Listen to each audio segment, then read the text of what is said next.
All right, friends, I'm here at the in Malibu, and you can see the water back there. Anyway, I'm just want to introduce part two of my trilogy of my trip from Memphis to New Orleans. This is part two, where I'm going to be going to the Whitney Plantation. So it's a plantation that was, you know, you had slaves in the whole ball of wax. Basically, they started, they had slaves all the way right up until the beginning of the Civil War. They actually were going to sell the property right before the Civil War broke out. So when the Civil War broke out, they just had to put everything on hold. Once the Civil War ended, it was sold. Basically, the new owner hired the African Americans as employees. And then after that, eventually it was sold to a corporation, and eventually it was sold to this lawyer, who eventually gave it to as a nonprofit. So that's like the quick history of the plantation in New Orleans. I will say one thing I found very interesting about, it's kind of hard to see here in Malibu. One thing I find kind of interesting about the whole plantation slavery thing was that, you know, in the history books, they always make it look like slaves didn't really rebel, that they just sort of said, okay, this is, I guess, the way it is. But there was actually a lot of rebellions. There was one real big one, I think it was called the German River Rebellion or something like that. So yeah, many slaves tried to fight being enslaved. You know, but at the time, you know, obviously they didn't have the weapons to really pull it off. But that was interesting. But it is a very sad chapter in the United States history. The whole plantation has a very, you know, it's a beautiful like area, but it's got a dark vibe to it, you know, very dark feeling when you're there. But anyway, here's the video. I am gonna have a little teeny bit of me walking around the French Quarter, because before I went on the trip, I was walking around the French Quarter. So the very beginning will be about the French Quarter, but that's just like, you know, a short little snippet. And then it goes into the the Whitney Plantation. So let's check it out. All right, I just got a new t-shirt because I'm freezing out here. Who knew New Orleans would be so cold?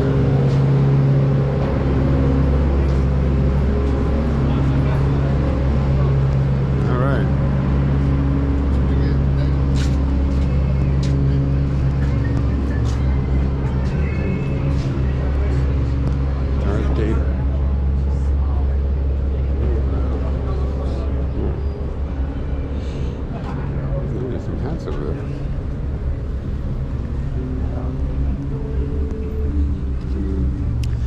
You know, I just had one of those bidets, but I didn't know that. I think it's called a bidet. No, that's not a bidet. I forgot what the name of that pastry is here in New Orleans. Beignet. I had a beignet, and I gotta be honest, I don't think it was that great. It's basically a churro with some powder on it. So if you come here in New Orleans, don't feel obligated to get that. Just saying. All right, so let's go check out this French market a little bit. See if I can catch up with my friend, and I guess, yeah, see what we see.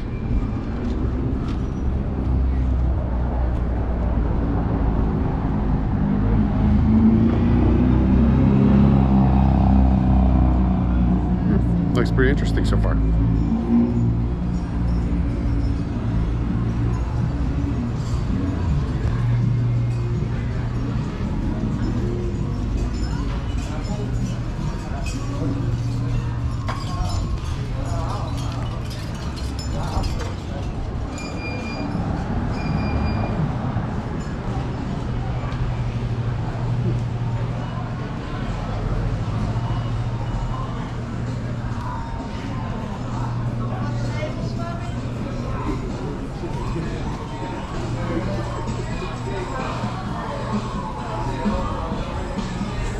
It's kind of pretty cool. Reminds me of the Embarcadero in San Francisco.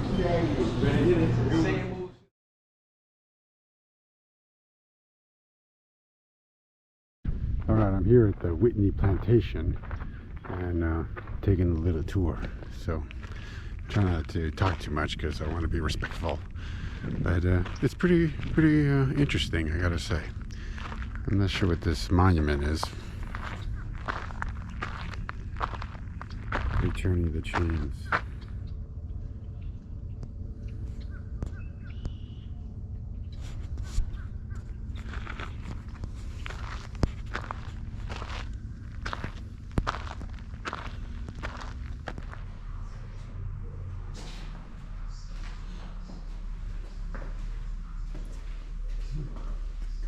Kind of short. So this is the main plantation house, the big house, where I guess the family would live who owned the slaves here on the plantation.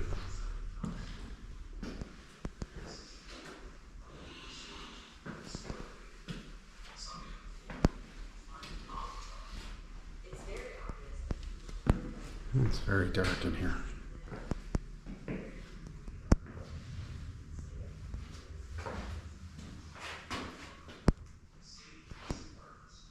This is very creepy. Like you can see ghosts and stuff here. I'm surprised how small the doorways are.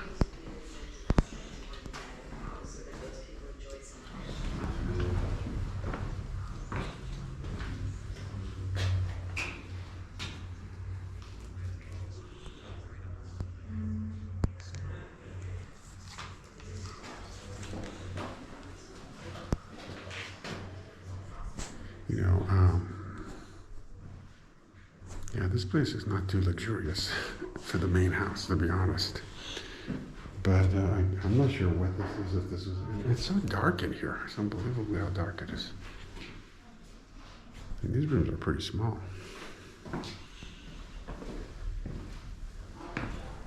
Oh, I guess this is the dining room.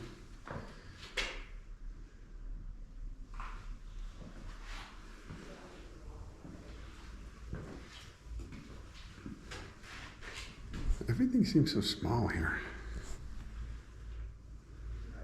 Maybe, you know, the family who owned this place is on the shorter side of things.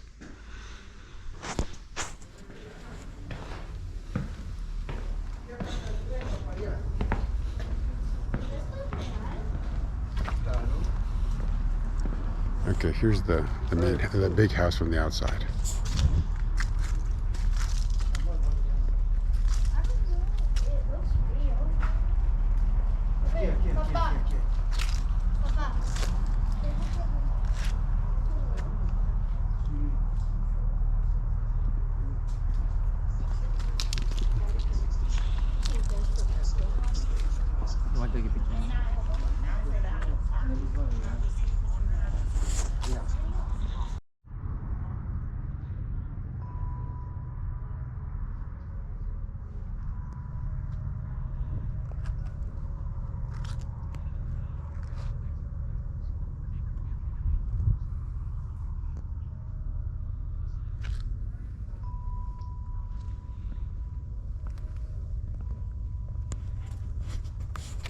All right, so I wanted to go upstairs, but apparently that's only if you have a guided tour. And this is a self-guided tour. If you can tell from my headphones, I'm not listening to music here. They're telling me the history of the plantation.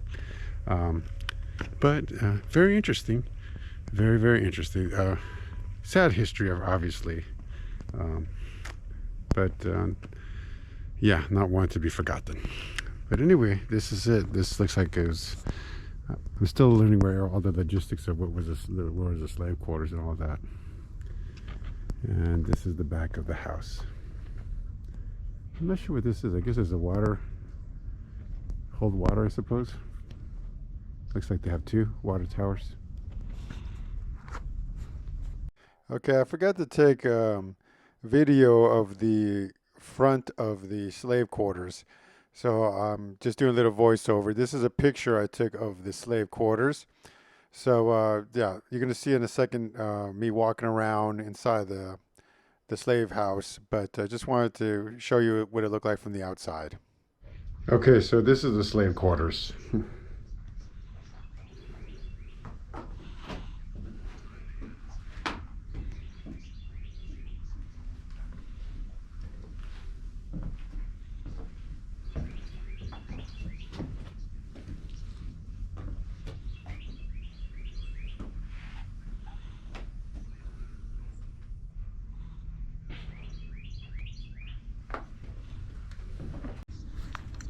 Okay, so this structure here, from what I'm hearing in the audio, is basically came after the Civil War, but it was, I guess, if you were a former slave that now is free, but you committed some sort of crime, or you'd be put in this. So it's called the slave jail, I think. But anyway, that's what it looks like.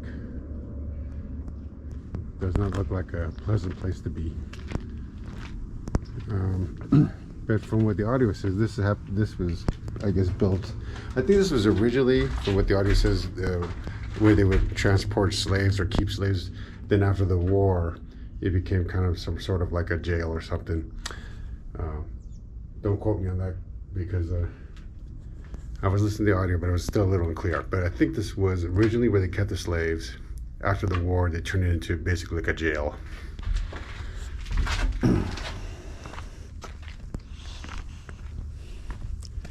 Yeah, this thing, one thing that's creepy about this one is it has a very modern feel. Like most of this place here feels kind of, you know, from the olden days, but something about this reminds me of very 20th century technology. I don't know, it's kind of creepy. Anyway, this house right there, that's the big house over there, but that little house is where I guess they would keep, there'd be a white guy who was like the slave driver kind of dude, and he would live in this house over here. So this one, you know, I don't know, it looks like they have a lot more grounds over there, but they don't allow people to go over there. But pretty interesting. Also, the lady was telling me that they did sugar here. I guess they grew sugar cane. And here in Louisiana, they're still doing the sugar cane, but now it's all done by big industry, big agro, I guess. But it's still going on. It's just now there's a lot of machines that do the labor that the slaves used to do.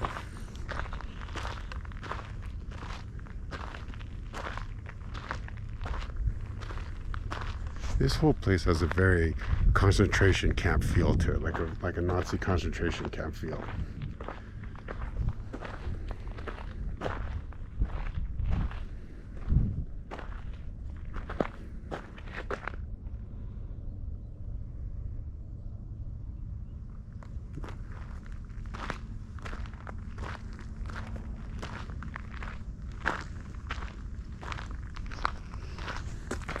Very sad place. There's like a sadness in there. It's beautiful, you know, when you look around, it's very beautiful, well kept and everything, but, you know, kind of sad. And today is actually a mild day here in Louisiana. As you can tell, I'm wearing a sweatshirt. But as you know, this is a hot and humid area most of the time, so it probably wasn't much fun working out in the fields and being treated horribly. All right, I'm leaving the plantation, it's the Whitney Plantation. Very, very amazing plantation. If you're ever in the New Orleans area, I would highly recommend it. Taking the tour. Just even the audio part's great, and it's very, very interesting.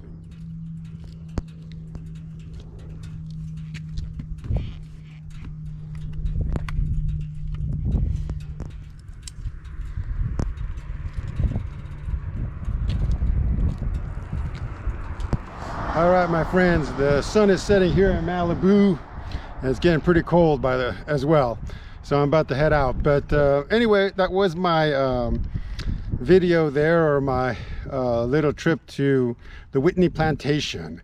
So yeah, very, very powerful place, very interesting. I really highly recommend checking it out if you are in the New Orleans area. The only thing I guess my only little criticism is that, you know, when I got there, they made these little pathways, like they paved some areas to make it easy to walk around, and they also put some statues and some monuments and these things around the plantation. And when I asked about it, they said, oh yeah, we added these things to make it look nicer, or to tell a story, or relay some sort of information, you know, like some kind of like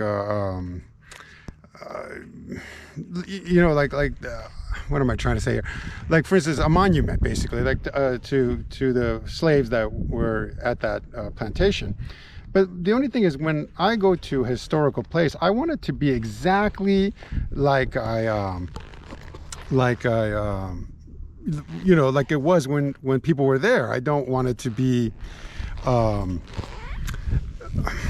you know, revised in any way. So I was really kind of disappointed a bit that they, you know, they added stuff. And I understand why, but one thing I will say about the Graceland, Elvis Presley's Graceland, that I really liked was that Graceland itself is left untouched. I mean, it, you know, it's basically looks like, you know, when Elvis was there. And then across the street, that's where they got the, you know, his cars and his clothes, and it's more of a museum kind of vibe. So I kind of think that the Whitney Plantation should have done something similar where, yeah, they could have had monuments and statues and stuff, but they should have maybe put it like in another building next door or across the street. So that's the only thing I would kind of criticize them about. But in general, it was really, really powerful experience. I was really moved, and it does have a kind of a creepy vibe being there, I'll be honest. Yeah, I would definitely check it out. And there's also other plantations. So, you know, do some research. There was another one, I think it's called Pine Alley or Pine Road, and it has all these like pine trees, and then the big houses there. That was looked like a pretty interesting plantation as well. But a friend of mine, he recommended the Whitney Plantation, so I checked it out, and I thought it was pretty cool. So that's why I'm recommending it to everybody here. Anyway, so that I got one more video where I'm going to post from my New Orleans trip, and that's going to be New Orleans Mardi Gras, Party Central, my friends, Party Central. So I hope you stick around for part 3 of the trilogy. I did separate this one, the Whitney Plantation, from the Mardi Gras stuff, because, you know, it's kind of a, you know, slavery and the plantations is a very kind of serious subject, and, you know, I felt that it's not something that I wanted to connect with something jovial like Mardi Gras, because the Mardi Gras stuff you're going to see when it comes out is all, you know, partying and having a good time. So I just didn't think it connected well, so that's why I separated the 3 parts. But anyway, I hope you liked it, and look forward to part 3 of my trip to the south, Memphis, Tennessee, through Mississippi to New Orleans for Mardi Gras. And until next time, my friends, ride like the wind, and don't let that wind ride you. Have a good one.